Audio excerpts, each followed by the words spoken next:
Olá, meninas. Primeiro, não fiz isso na última aula, mas eu queria justificar meu olho quase fechando. Acho que os meninos estão com influenza lá em casa, eu acho que eu dei uma pegada dessa influenza. E estou aqui com dor no corpo, nariz escorrendo e dor de cabeça.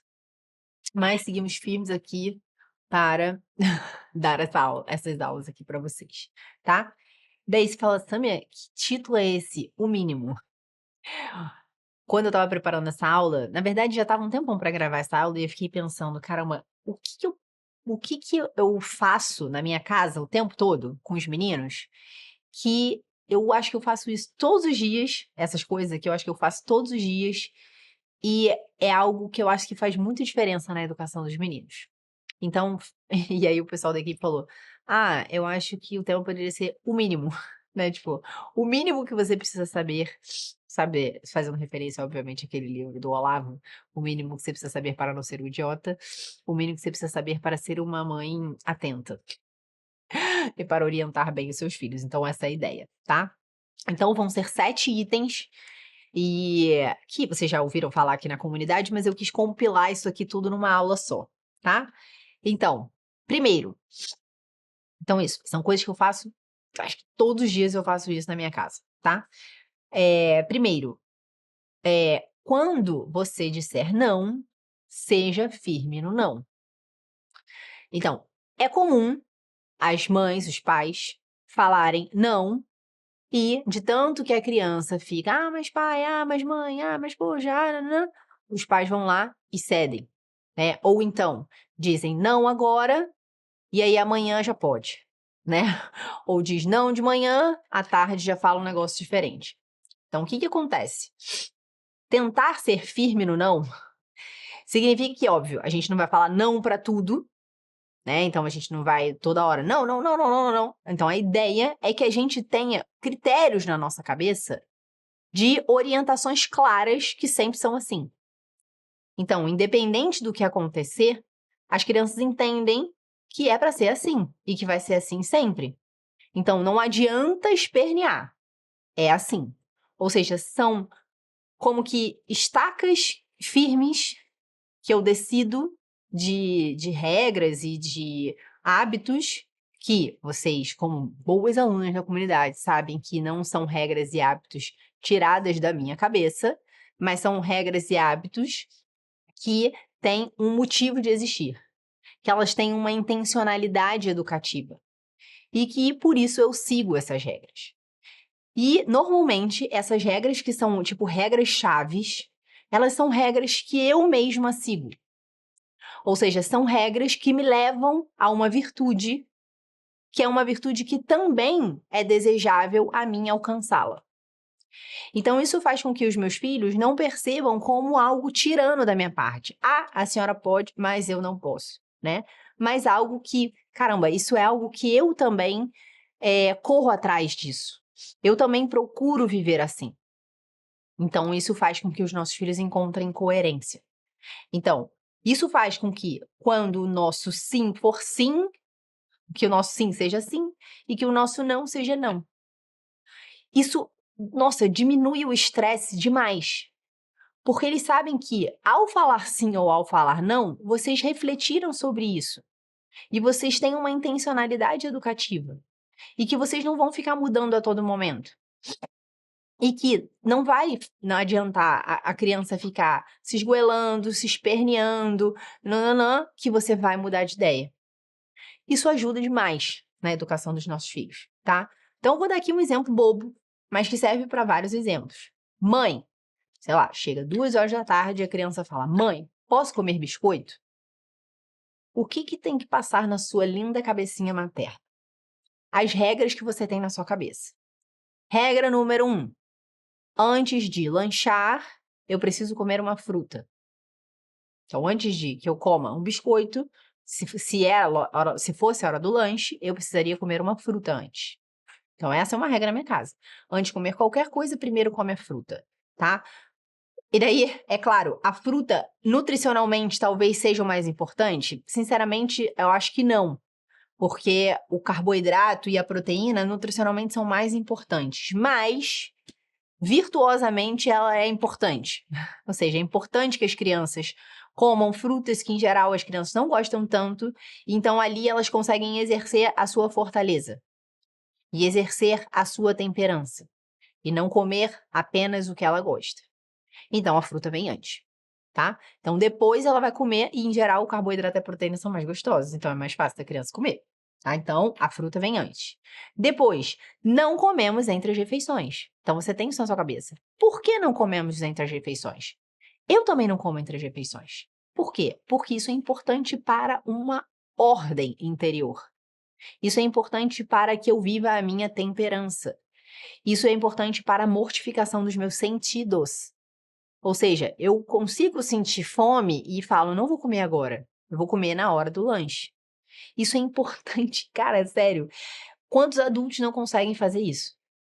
Tá? Então, eu consigo olhar para a comida como algo que me alimenta e algo que é de convivência social, e não como uma finalidade em si.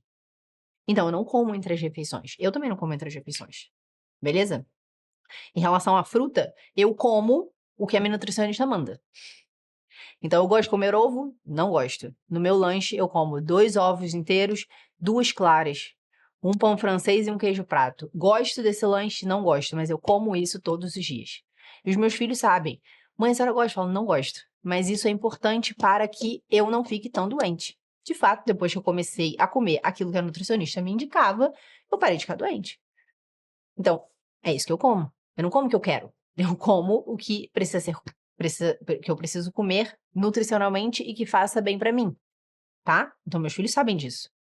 Comemos sobremesa nos fins de semana. Por que que a gente come sobremesa nos fins de semana? Justamente para a gente conseguir viver uma sobriedade. A gente, hoje em dia, tem uma boa condição financeira. Então, os nossos filhos têm muitas coisas a seu dispor. A gente precisa que eles vivam uma temperança, um negar algo. Poderia comer sobremesa? Poderia. Mas a gente vai fazer isso no final de semana. Então, a gente não faz isso usualmente.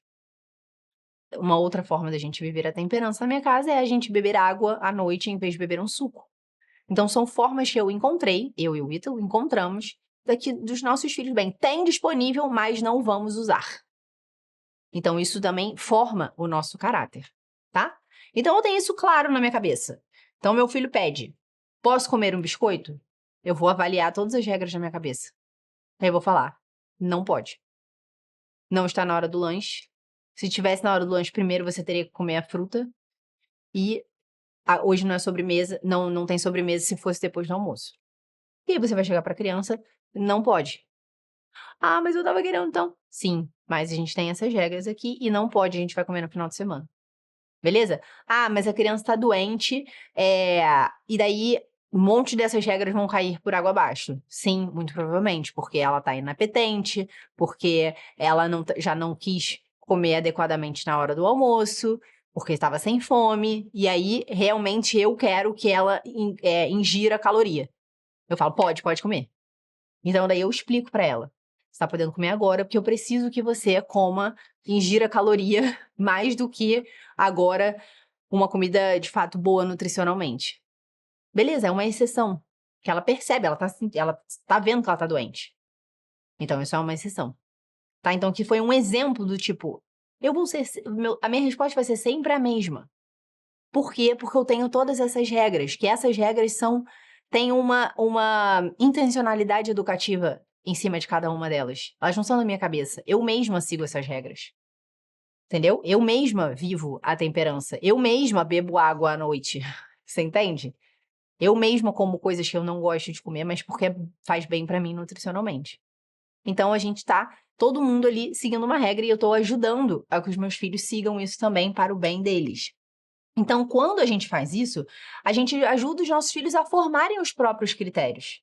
Ou seja, eu tô fazendo com que eles tenham bons hábitos e eu tô negando algo que às vezes as pessoas falam, puxa, caramba, qual o problema de comer um biscoito? Assim, se você pensar isoladamente, não tem nenhum problema. Mas você entende toda a questão que tem por trás disso? E você está educando uma criança. está ajudando a que ela forme bons hábitos para depois ela conseguir usar bem a sua liberdade. Ou seja, lá na frente, quando ela precisar se privar de comer algo pelo seu filho, pelo seu marido, ou porque tem que trabalhar, ou porque para fazer uma dieta de acordo com a sua saúde, ela vai ter substrato para isso. Ela não vai ser uma frouxa. Ela vai ter substrato e vai poder utilizar isso como virtude, tá? Então, e além disso, as crianças vão levar a sério suas palavras. Quando você te falar, não pode, ela vai entender, cara, não pode, minha mãe não deixou, ponto, acabou, fim. Tá? Isso é bom. Isso é bom, porque senão, se realmente a cada orientação sua, ela pode ficar pleiteando, mas e isso? Mas e aquilo? Nananana, realmente, ela não vai ter confiança em você. Ou seja, as coisas que você fala são mutáveis, tá? Então, é claro, essas são orientações que são orientações, digo, nevrálgicas, assim, sabe? Que são importantes a gente fazer todos os dias pelo bem dela. Tem outras coisas que podem ser de um jeito, pode ser de outro, mas elas entendem que essas coisas são periféricas, que não são o principal, não são o eixo da educação delas, tá bom? Tá. Número 2, falar com clareza o que a gente espera dos nossos filhos. Então, muitas vezes as pessoas falam, puxa, eu tenho medo de dizer não para os meus filhos. Né? Então, eu tenho medo de falar que eles não podem fazer algo, não podem fazer outra coisa, porque eu tenho medo deles ficarem se sentindo, terem traumas enfim, eu ficar dizendo que eles não podem as coisas, né? E parece que isso é uma educação voltada para o não. E não é para ser assim. Quando a gente fala não para alguma coisa, na verdade, a gente está afirmando outras. Tá? Então, quando a gente, sei lá, fala para um filho meu, um filho, que ele não pode colocar o dedo na tomada, a gente não tá privando ele de algo. A gente tá falando para ele que a vida dele importa e que ele precisa cuidar do que ele faz para manter a sua vida íntegra. Por que eu não posso pular da janela? Você vai perder a sua vida. Entende? Por que eu não posso brincar com uma faca? Que você pode se cortar, você pode cortar as outras pessoas ao seu redor. Então, isso não é só um não. Você não pode pegar a faca. Você precisa ter cuidado com aquilo que você manipula, com aquilo que você usa. Você precisa ter a responsabilidade ou a destreza para usar essas coisas para como elas como meio para fazer algo. Então, por que a cozinheira pode usar a faca e ele não pode usar a faca? Porque a cozinheira era uma adulta que ela está usando a faca para cortar os seus legumes, a carne, enfim, sua cebola, o alho. A criança não, tá? Então a gente precisa ensinar. Bem, a mãe, a criança vai lá, pega uma espada para brincar. Pega a espada e dá na cabeça do irmão. Você vai falar, você não pode brincar mais com a espada. Você não sabe brincar com esse tipo de coisa. E você vai guardar. E você vai falar para a criança, olha, você não sabe brincar, por isso eu estou tirando da sua mão. Você deve utilizar a espada para proteger as pessoas. Você deve utilizar a sua força para proteção e não para você subjugar ou bater nas pessoas. Então, sempre quando a gente fala um não para o nosso filho, a gente tem que pensar o que eu estou dizendo de sim.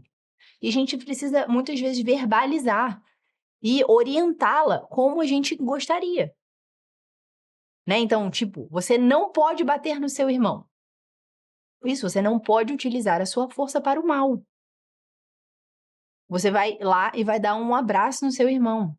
Não é assim que a gente resolve as coisas. Você consegue falar. Você vai falar, meu irmão, eu sei lá, fulano, eu quero que você me devolva o brinquedo que você pegou de mim. Me devolve. Isso acontece lá em casa toda hora.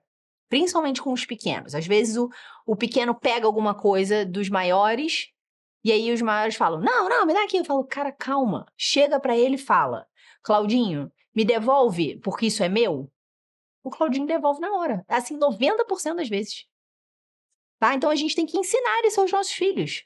Não basta tirar da mão. Fala, você me dá, por favor, porque isso é meu. Dá aqui pro irmão. Né? Então, a forma como a gente vai fazendo com os pequenos também, eles também vão aprendendo a fazer, tá? Outra coisa, quando a criança começa a gritar, a chorar, a gritar alto com você, né? Tipo, não tô vendo! Não tô vendo meu pai lá embaixo! Você fala, você não precisa falar assim comigo. Você fala, mãe, eu fui lá embaixo e o meu pai não está lá, tá bom? Eu não sei onde ele está. Então, isso é uma prática que eu tenho em casa toda hora, né? Tipo, sei lá, mas você não tá entendendo a matéria, tá muito difícil. Eu falo, cara, você não precisa falar assim. Você fala, mãe, eu não estou entendendo a matéria que a senhora está tentando me ensinar. A senhora poderia me ensinar de outra forma? Então, é isso, você, tipo, tira aquela coisa, você não pode gritar. Tá, então o que eu faço? Como eu falo? Isso funciona também demais, demais, demais. Então, muitas vezes, na próxima, principalmente se você faz isso com eles desde que eles são pequenininhos, na próxima a criança já fala, mãe, eu não encontrei o meu pai lá embaixo. Eu não sei onde ele está. Eles aprendem a falar com calma, tá? Outra coisa importante é saber escutar opiniões diferentes. Na minha casa, nós temos 9. Então, somos 9 pessoas. Cada um de nós tem uma opinião, cada um de nós tem um gosto. E a gente precisa conseguir desenvolver nos nossos filhos essa capacidade de ouvir o que as pessoas têm a dizer. Então, quando eles falam, porque um amigo falou não sei o que, não sei o que lá. Você escutou o que ele tinha para dizer? Você ouviu qual era o argumento dele? Ou, é um absurdo, não sei o que, não sei o que. Porque às vezes eles repetem com muita facilidade que eles escutam as pessoas falando. Você tem que perguntar, mas é um absurdo por quê? Você sabe o motivo pelo qual a pessoa diz que isso é um absurdo? Você entende a dor da pessoa? Se ela, eu sou contra o aborto. Tudo bem, eu também sou. Mas você sabe por que que as pessoas que são a favor do aborto falam que são a favor do aborto? Isso é óbvio, uma criança maior, né? Ela fala por causa disso, disso, disso, disso. Esses são os argumentos. Então é importante que você desenvolva isso nos seus filhos, a capacidade de ouvir o outro lado. Isso não vai fazer com que o seu filho mude de opinião, mas ele vai conseguir ouvir e entender. Então você partir do princípio que as pessoas não são burras e idiotas. As pessoas têm, provavelmente, uma vivência. Elas não têm, talvez, alguma informação que você tem. Ela não tem um critério que é um critério que para você é muito valoroso. Por exemplo, nesse exemplo, da dignidade da vida humana. Então isso para mim tem um valor muito grande. E isso me ajuda a medir as ações. Entendeu? Então a gente precisa desenvolver isso nos nossos filhos, inclusive na briga entre irmãos. Mas porque ele falou que não sei o quê. Cara, você escutou o que seu irmão tem a dizer? Às vezes os dois têm o mesmo pensamento, o mesmo critério. Só que estão gritando e estão falando de uma maneira tão exacerbada que não consegue escutar o que o outro tem a dizer. Então você, cara, escuta. Fala, fulano. Qual é a sua opinião? Eu acho que não sei o quê. Então, sabe, acalmar os ânimos. E que eles se escutem. Porque muitas vezes as pessoas se brigam porque elas não se escutam. As pessoas estão falando a mesma coisa e não escutam umas às outras, porque elas querem defender uma opinião. Então, a gente tem que conseguir deixar sempre muito claro a diferença entre opinião e a pessoa. A gente tem que ensinar os nossos filhos a amar as pessoas, independente das suas opiniões. Tá? Então, a gente precisa... Isso é uma coisa que a gente precisa desenvolver. Então, sei lá, vou dar um exemplo. Eu acho que casamento homossexual não é casamento. Eu acho que família é pai, mãe, filhos. Isso vai fazer com que eu não queira ouvir uma pessoa que tem uma opinião diferente de mim? Que eu vá achar que essas pessoas são pessoas que são más? Que são pessoas que querem... Todas essas pessoas querem destruir as famílias? Que todas essas pessoas são egoístas? Não. Então eu preciso conseguir olhar para as pessoas e me diz qual é a sua história de vida, o que você acha sobre isso. Porque senão a gente emburrece. Porque a gente fica engessada numa situação. E isso acontece, por exemplo, na política acontece o tempo todo. Eu sou a favor do fulano, eu sou de direita, eu sou esquerda. Ou seja, se eu, sei lá, eu sou de direita, se eu escuto alguma proposta de esquerda só porque foi uma pessoa da esquerda, eu já acho que é ruim. Ah, não, é ruim, é comunista, é não sei o quê. Tu ouviu? Será que isso não tem sentido em relação aos valores que você tem? Você entende? Isso não significa que eu vou passar a ser de esquerda? Isso não significa que eu vou compactuar com os valores da esquerda? Mas eu posso escutar e falar, cara, realmente, nesse ponto, essa pessoa tem razão. Então, isso é um exercício que a gente precisa conseguir fazer com os nossos filhos. Isso não é relativizar as coisas. Isso é o próximo ponto, que é ajudar os nossos filhos que não falem mal das pessoas. É muito comum as pessoas falarem mal das outras. Vai para uma reunião de família, quando volta, os pais, mãe e pai, vão conversando e falando mal de todo mundo que estava lá. Vai para um festa de aniversário. Os pais voltam. Ai, você viu a roupa de fulana? Você viu não sei quanto? Você viu como é que a mãe do parquinho fez? Você viu não sei o que lá? Né? Então a gente não pode fazer isso na frente dos nossos filhos, não, a gente não tem que falar mal das pessoas. Isso não significa que a gente não vai ter critérios. A gente pode ter critérios. E ter critérios é muito bom. Ou seja, a gente pode julgar a situação. Tá? Então, realmente, eu posso ir numa festa de aniversário, ver que uma mãe, sei lá, uma pessoa tá vestida com um decote aqui e com uma saia curta, foi para uma festa de criança. Eu tenho um critério, eu falo, puxa, eu acho que não é adequado isso, não é adequado uma pessoa se vestir dessa forma, porque ela tá expondo as suas partes íntimas, isso não é adequado. Agora, isso significa que eu vou falar mal dela, que eu vou ficar ridicularizando ela para os meus filhos, que eu vou achar que ela não tem jeito, que eu não vou querer me aproximar dela, que eu não vou tentar ajudá-la. Não, são coisas diferentes. Então, eu posso ter o critério, eu posso fazer um julgamento, puxa, não tá adequado, mas eu preciso amar aquela pessoa que tá fazendo aquilo, entendeu? Então, a gente precisa ajudar que os nossos filhos tenham essa distinção. Primeiro em casa. Ah, mas puxa, o meu pai gritou comigo, isso tá errado. Verdade, não tá certo. Foi uma destemperança o seu pai gritar com você. Significa que agora, a partir de hoje, você vai odiar seu pai? Ou que você vai achar que seu pai é um destemperado? Não, ele teve uma ação que não foi adequada. E você precisa conseguir entender. Tudo bem, mas isso não desqualifica o seu pai enquanto pai e não faz com que ele seja um pai ruim. Então a gente precisa ajudar os nossos filhos. Ele pode se sentir raiva, se sentir injustiçado com alguma coisa que aconteceu, mas não cristalizar as pessoas nisso. Tá? Então a gente precisa ajudar os nossos filhos a fazer esse movimento, a não tirar uma fotografia das pessoas e achar que a pessoa é aquilo. Então a gente já conversou sobre isso várias vezes aqui. A maternidade tem essa capacidade da gente apostar nas pessoas e saber que as pessoas têm a capacidade de mudar. Elas têm a capacidade de ser diferentes. E que eu tenho uma parcela em que eu posso ajudar nesse processo. Tá? Então, um filho meu mentiu. Já contei essa história. Um filho meu tinha mais propensão para mentira. O meu mais velho sabia que ele estava mentindo. E aí eu falava para ele, eu vou confiar nele, nesse segundo filho, né? Eu vou confiar que ele tá me contando a verdade. Mãe, mas ele não tá, é mentira. Tudo bem, eu preciso que ele saiba que eu confio na palavra dele. Isso é importante para mim. Para que ele sinta uma coisa chamada remorso, que é uma dor de ter ofendido e desacreditado uma pessoa que acredita nele, que é uma pessoa boa e que me ama.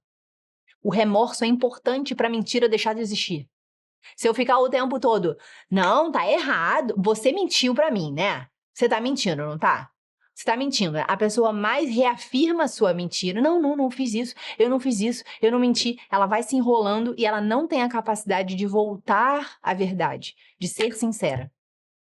Então, se você chega para a criança e fala, não, eu acredito em você, se você está me dizendo, mas e depois de dar uma chance dela te falar, meu amor, você quer contar alguma coisa para a mamãe? Tem problema, fala com a mamãe. Eu acredito em você, mas se tiver alguma coisa além que você queira me contar, não tem problema, eu não vou brigar com você. Eu vou te ajudar a fazer diferente da próxima vez. Tem, mãe, eu menti para a senhora. Em geral é assim, entendeu? Então, claramente eu consegui ajudar o meu mais velho a separe a mentira do que é o seu irmão. O seu irmão não é a mentira. Isso é uma falha de caráter momentânea que a gente está tentando resolver. E eu acho que a melhor forma de resolver é essa, tá? Então, eu não posso deixar que os meus outros filhos rotulem um deles de mentiroso. Então, o tempo todo eu falo, não faça isso. Ele não é mentiroso. Eu vou acreditar no que ele fala até o fim, tá? Então, essa é a aposta que a gente faz no caráter e no desenvolvimento da personalidade dos nossos filhos. Então, a gente precisa ajudar que os nossos filhos não falem mal das outras pessoas. Ele pode falar uma situação que aconteceu com um amigo na escola. O que você acha dessa situação? Poxa, mãe, eu acho que essa situação não foi legal. Como você acha que ele deveria ter agido? Acho que ele deveria ter feito tal. Claro, com as crianças um pouco mais velhas, né? Pois então. Tá, então vamos tentar ajudá-lo, ver se você pode conversar com ele, né? Ou sei lá, se você não pode fazer nada, reza, dá bom exemplo, sei lá, tá? Mas ajudar os nossos filhos que não falem mal das pessoas, não fica pensando mal. Que mais? Outra coisa é ensinar os nossos filhos a reconhecer o próprio erro, tá? Isso é uma coisa muito importante para a vida de todos sempre. A maioria das pessoas não tem essa habilidade e não tem esse costume de reconhecer os próprios erros, de examinar a sua consciência e falar com todas as letras. Eu menti. Eu enganei. Eu escondi. Eu não estudei. Eu, sei lá, bati. As pessoas não têm essa capacidade. Elas criam, como é que é? Não sei se essa palavra. Elas criam um subterfúgio, elas criam um pretexto para aquilo que elas fizeram. Então, se ela quer burlar a própria consciência. Ah, mas eu também fiz isso porque, poxa, fulano é muito chato. Porque o meu irmão também me bateu. Porque eu fui mal na prova, porque também o professor não ensina direito. Eu, sei lá, xinguei a professora porque ela também, sei lá por quê, entendeu? Eu, sei lá, traí o meu marido porque ele também não me dá atenção, entendeu? Ou seja, você vai criando um monte de narrativa na sua cabeça para justificar as suas ações. E isso é a pior coisa que você pode fazer para a formação da consciência, da formação da sua consciência, a formação da consciência de uma pessoa. Pior coisa. Então, a melhor coisa é a gente ser sincero, nu e cru. Que é, em última análise, o que acontece na confissão católica, por exemplo. Você tem que ir lá e você vai falar, eu menti, eu traí, eu julguei, eu, sei lá, não fui, eu, não sei, trabalhei mal. Todas essas coisas. Eu fui impaciente. Não é pra você falar, fui impaciente, mas também meu filho me tira de sério. Ou seja, você tá querendo justificar a sua impaciência porque o seu filho é muito levado. Não tem justificativo. Entendeu? Ah, não, eu bati porque, ele também grita demais. Não, você não vai. Isso não é justificativo pra você bater. É aquela história que eu falei, não sei se eu falei nessa aula ou na outra. Ah, eu dei uma cadeirada porque ele ficou me tentando. Ué, o que tem uma coisa a ver com a outra? Tá? Então é isso, você tem que assumir o seu erro. Assumir, realmente, ele ficou falando um monte de coisa que era mentira? Falou. Mas a melhor forma de reagir é tacando uma cadeira na cabeça da pessoa? Não é a melhor forma de reagir. E não tem justificativa. Ah, mas atacou contra a honra. Tudo bem, mas tacar uma cadeira na pessoa não é a melhor forma de você resolver esse problema. Você tem outras formas de solução, civilizadas. Principalmente se você é prefeito de uma cidade, por exemplo. Tô dando um exemplo, tá? Então, também não tô dizendo que eu sou a favor do Marçal, não, pelo amor de Deus, tá? Então, só tô dando um exemplo de que as nossas ações é isso. Ah, eu traí, mas também o meu marido não me dá atenção. O que tem a ver o seu marido não te dá atenção com a sua falha de caráter de ir lá e ter um relacionamento com uma outra pessoa fora do casamento? Isso é um erro, ponto, acabou. Independente do motivo, atenuante. Não tem. Você matou uma pessoa que você estava embriagado. Cara, você matou a pessoa. Ah, mas eu também estava embriagado e não, e também, puxa, eu estava me divertindo, afinal meu filho tinha nascido. Entendeu? Então, essa capacidade de a gente examinar a minha consciência e dizer, cara, eu errei. Eu não trabalhei bem porque eu não quis, porque eu fui preguiçosa, que eu gastei o meu tempo na rede social. Eu fui impaciente com meu filho e gritei com ele porque eu estava querendo fazer outra coisa. Entendeu? Eu fui mal na prova porque eu não estudei adequadamente. Então, a gente precisa conseguir ajudar os nossos filhos a reconhecerem os próprios erros. Reconhecer os próprios erros não é enfiar culpa, né? De alguma maneira, você vai reconhecer sua culpa, mas você reconhece sua culpa não para você achar que você é péssimo, que você é horrível, que você não tem jeito. Não, é justamente para você melhorar. Senão, não tem como. Não tem como você melhorar se você não coloca os pingos nos is.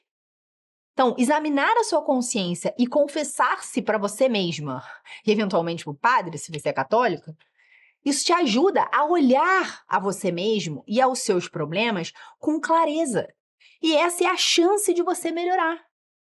Então, a gente fazer com que os nossos filhos percebam isso, puxa, você está errado. É óbvio que ele vai ter, mas eu sou péssimo, poxa, mas eu não consigo me controlar, eu rezo tanto e não consigo. Olha, também não faz um drama. Várias vezes você consegue. Dessa vez você não conseguiu. Imagina se você não estivesse esforçando, você estaria muito pior. Tá? Então a gente tem que ajudar. Parou, calma. Você fez errado e a próxima vez a gente vai tentar melhorar. Eu vou, como sua mãe, te ajudar. Então, quando você estiver muito nervoso, eu vou falar: Fulano, aqui, ó, João, lembra da nossa conversa. Pra poder te ajudar a lembrar, a mudar a sua atitude naquela hora. Entendeu? Então, é importante isso, os nossos filhos reconhecerem os próprios erros. Na briga entre irmãos, isso é muito importante. Porque, em geral, quando eles estão se desentendendo, o que eles fazem? Bota a culpa no outro. Que é o que todo mundo faz, né? Que Eva fez com Adão, fez com a serpente, Adão fez com Eva. Ah, mas a culpa é da serpente. Mas a culpa é da Eva. Ninguém fala, realmente eu fui lá e comi a maçã, né? Ou seja, não interessa a sua tentação. Interessa que você é uma pessoa livre e que você toma suas decisões, tá? Então, a gente precisa ajudar na briga entre irmãos que eles falam, cara, tudo bem, eu não quero saber o que você acha em relação à culpa dele. Eu quero saber o que você acha em relação à sua culpa. O que você pode melhorar para a próxima vez. Então, não resolve você, se juntem aí e se resolvam. Eles vão ter muito poucas ferramentas para saber como resolver. Então, você tem que sentar com cada um e conversar, cara, o que você acha que você poderia ter feito diferente? Você acha que poderia ter sido mais paciente? Será que você poderia não ter implicado? Será que você não poderia não ter rido, não ter ridicularizado, tá? E assim, a gente consegue ajudar que os nossos filhos melhorem. E por último, saber pedir desculpas, que é uma outra dificuldade das pessoas, de todo mundo é assim. Porque ao pedir desculpa, eu vou ter que, de alguma maneira, me humilhar para o outro. Eu vou ter que reconhecer o meu erro e falar para o outro meu erro. Porque, em geral, o que a gente quer fazer? A gente até reconhece nosso erro, mas a gente quer deixar escondido. A gente não quer que ninguém saiba. Inclusive, a confissão, volto a dizer, é a mesma coisa. Você vai lá, se confessa com o padre, ninguém sabe dos seus pecados. E você vai lá e faz uma penitência e pronto, né? Então, a gente não quer mostrar para os outros as nossas debilidades, as nossas fraquezas, os nossos defeitos, os nossos erros, os nossos pecados. A gente se sente vulnerável. Mas, é óbvio, você não vai sair falando para todo mundo de todos os seus problemas, porque as pessoas não estão preparadas para isso, as pessoas em geral são desatentas, as pessoas tendem a ridicularizar, as pessoas tendem a tirar aquela fotografia e definir você como aquilo. Então, mas no ambiente, por exemplo, o ambiente familiar é um ambiente muito propício para isso. Se os seus filhos se acostumarem a dizer, puxa, irmão, desculpa, eu não devia ter feito isso. Então, estimular que eles façam isso, vai lá e pede desculpa. Você machucou o seu irmão? Tá, tudo bem, realmente foi sem querer? Vai lá ver como é que ele tá. Poxa, desculpa, eu não queria ter te machucado. Eu não fiz por querer, mas eu não queria ter te machucado. Tá? Ou a gente mesmo enquanto pai, sei lá, estava muito irritado, se irritou, saiu gritando, saiu não sei o quê. Aí você fala, caraca, cara, viajei. Não era pra ter feito isso. Né? Então, óbvio, não é pra gente ficar pedindo desculpa toda hora, porque senão a gente vai deixar os nossos filhos inseguros. Porque toda hora você desculpa, desculpa, desculpa. Ela, caraca, ela erra toda hora? Não, né? Então, é pra gente tentar acertar mais do que errar e não ficar toda hora mostrando a nossa vulnerabilidade, porque senão eles vão se sentir inseguros. Mas, em momentos extremos, que, assim, realmente fez um estrago, você chegar pra criança e falar, puxa, eu não devia ter agido assim. Não tem justificativa eu gritar dessa forma. Às vezes você pode até pontuar, o que você fez está errado, você não estava me obedecendo, mas isso não justifica a reação que eu tive. Então, isso a gente também ajuda os nossos filhos a, tudo bem, estava errado, mas não justifica. Ou seja, isso, tá errado meu irmão implicar comigo, mas não justifica a minha ação. Entendeu? Então, essa dinâmica, principalmente dentro do ambiente familiar, é importante. Nos outros ambientes de amizade, social, de trabalho, tem alguns momentos que vai ser necessário a gente fazer isso também. Principalmente quando a gente fez uma coisa realmente muito grave. Tá bom? Mas é claro, não é pra toda hora você ficar pedindo desculpa pras pessoas, porque a gente comete erros a todo momento. Então, imagina, toda hora você vai ficar desculpa, desculpa, desculpa, desculpa, não dá. Mas em momentos de que aquilo extrapolou, que aquilo foi demais, que aquilo foi realmente um mau exemplo dentro do trabalho, da família, né? Então aí a gente realmente precisa pedir desculpa. Tá bom? Então, era mais ou menos isso. Então, isso eu faço com os meus filhos a todo momento. Então, eu queria deixar aqui o mínimo que eu faço, acho que quase todos os dias com os meus filhos e que ajudam bastante na formação da personalidade deles. Até a próxima aula.